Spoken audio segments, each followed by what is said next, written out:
ನೋಡಿ, ಇತಿಹಾಸದಲ್ಲಿ ಕಿತ್ತೂರಿನ ರಾಣಿ ಚೆನ್ನಮ್ಮಳ ಬಗ್ಗೆ ನಾವು ಕೇಳಿದ್ದೀವಿ.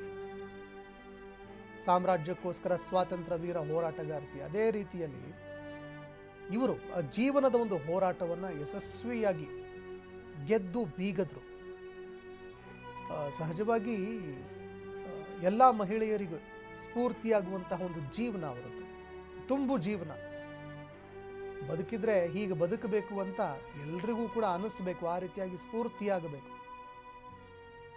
ಯಾಕಂದರೆ ಒಂದು ಸಣ್ಣ ಯಶಸ್ಸು ಸಿಕ್ಕಿಬಿಟ್ರೆ ಸಾಕು, ಮನುಷ್ಯನಲ್ಲಿ ಹಮ್ಮು ಬಿಮ್ಮು ಅಹಂಕಾರ, ದೊಡ್ಡಸ್ತಿಕೆ, ಮತ್ತೊಂದು ಮಗದೊಂದು ಎಲ್ಲವೂ ಕೂಡ ಬೇಡ ಬೇಡ ಅಂದ್ರೂ ಬಂದುಬಿಡುತ್ತೆ. ಆದರೆ ಅದ್ಯಾವುದು ಇಲ್ಲದೆ ಸಾಮಾನ್ಯವಾಗಿ ಬದುಕುವಂಥದ್ದು ಇದೆಯಲ್ಲ, ತುಂಬ ಕಷ್ಟ. ಅದು ದೃಶ್ಯಾವಳಿಯಲ್ಲಿ ನೋಡ್ತಾ ಇದ್ದೀರಿ ನೀವು, ಒಂದು ಕಡೆ ಪಾರ್ಥಿವ ಶರೀರ, ಮತ್ತೊಂದು ಕಡೆಯಲ್ಲಿ ದೇವೇಗೌಡರು. ನಿಜಕ್ಕೂ ಕೂಡ ಅವರ ರಾಜಕೀಯ ಜೀವನದಲ್ಲಿ ಅಥವಾ ಅವರ ಜೀವನದಲ್ಲಿ ನಾವು ಕಣ್ಣೀರಿಟ್ಟಿದ್ದನ್ನು ನೋಡಿಲ್ಲ.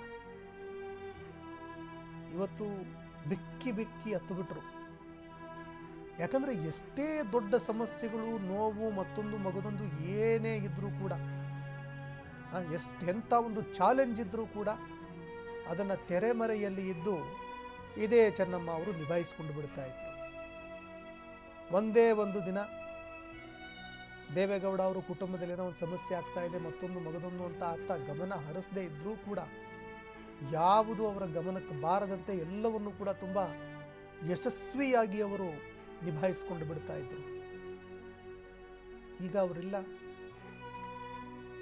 ಹೀಗಾಗಿ ದೇವೇಗೌಡ ಅವರು ಮಗುವಿನಂತೆ ಇವತ್ತು ಬಿಕ್ಕಿ ಬಿಕ್ಕಿ ಹತ್ತುಬಿಟ್ರು.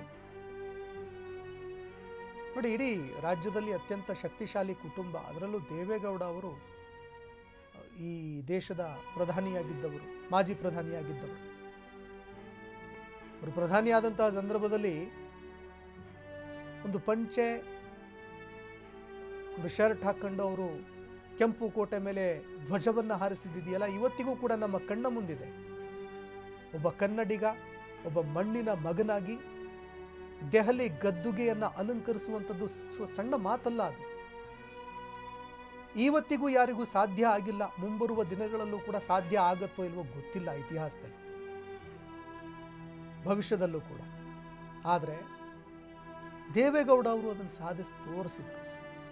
ಒಂದು ದೊಡ್ಡ ಶಕ್ತಿ ದೇವೇಗೌಡ ಅಂತಂದ್ರೇ ಒಂದು ದೊಡ್ಡ ಶಕ್ತಿ. ಯಾಕಂದರೆ ಅವರು ಪ್ರಧಾನಿಯಾಗಿದ್ದಂತಹ ಅವರ ಒಂದು ಶಿಸ್ತು, ಅವರಲ್ಲಿ ಇದ್ದಂತಹ ಸರಳತೆ, ತುಂಬ ಸರಳವಾಗಿ ಒಂದು ಪಂಚೆ ಉಟ್ಕೊಂಡು, ನಾವು ಇತಿಹಾಸದಲ್ಲಿ ಕಂಡಂತಹ ಏನು ತುಂಬ ಆದರ್ಶ ಪ್ರಧಾನಮಂತ್ರಿಗಳೇನಿದ್ದಾರೆ ಅವರ ಸಾಲಿನಲ್ಲಿ ದೇವೇಗೌಡ ಅವರು ಕೂಡ ಬಂದು ನಿಲ್ತಾರೆ. ತುಂಬ ಸರಳವಾಗಿರಿ, ಪಂಚೆ, ಒಂದು ಶರ್ಟ್ ಉಟ್ಕೊಂಡು ಅವರು ರಾಷ್ಟ್ರಧ್ವಜವನ್ನು ಕೆಂಪು ಕೋಟೆ ಮೇಲೆ ನಿಂತು ಹಾರಿಸ್ತಾ ಇರೋದನ್ನು ನೋಡಿದ್ರೆ ಅವರ ಶಕ್ತಿ ಎಂಥದ್ದು, ಅವರ ಸಾಮರ್ಥ್ಯ ಎಂಥದ್ದು,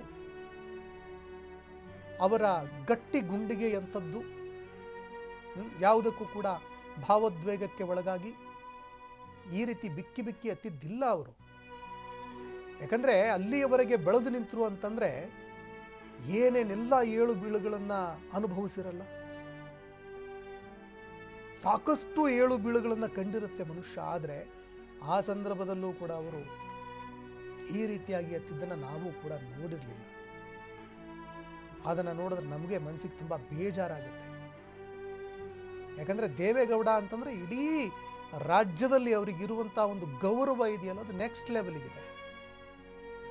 ನಾವೇನು ಹೇಳ್ತೀವಲ್ಲ ನೆಕ್ಸ್ಟ್ ಲೆವೆಲ್ ಅಂತ ಏನು ಹೇಳ್ತೀವಿ, ಅದು ನೆಕ್ಸ್ಟ್ ಲೆವೆಲಿಗಿದೆ ನಮ್ಮ ಕರ್ನಾಟಕದಲ್ಲಿ.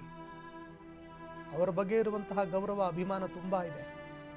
ಆದರೆ ಅಷ್ಟರ ಮಟ್ಟಿಗೆ ಅವರು ಬೆಳೆದು ನಿಲ್ಲೋದಕ್ಕೆ ಅವರ ಹಿಂದೆ ಅವರ ಹೆಜ್ಜೆ ಹೆಜ್ಜೆಗೂ ನೆರಳಾಗಿ ಅವರನ್ನ ಕಾಯ್ದುಕೊಂಡು ಬಂದಿದ್ದು, ಅವರ ಕುಟುಂಬವನ್ನು ಸರಿದೂಗಿಸ್ಕೊಂಡು ಬಂದಿದ್ದು ಎಲ್ಲ ಅವರ ಬಾಹ್ಯ ಸಮಸ್ಯೆಗಳು.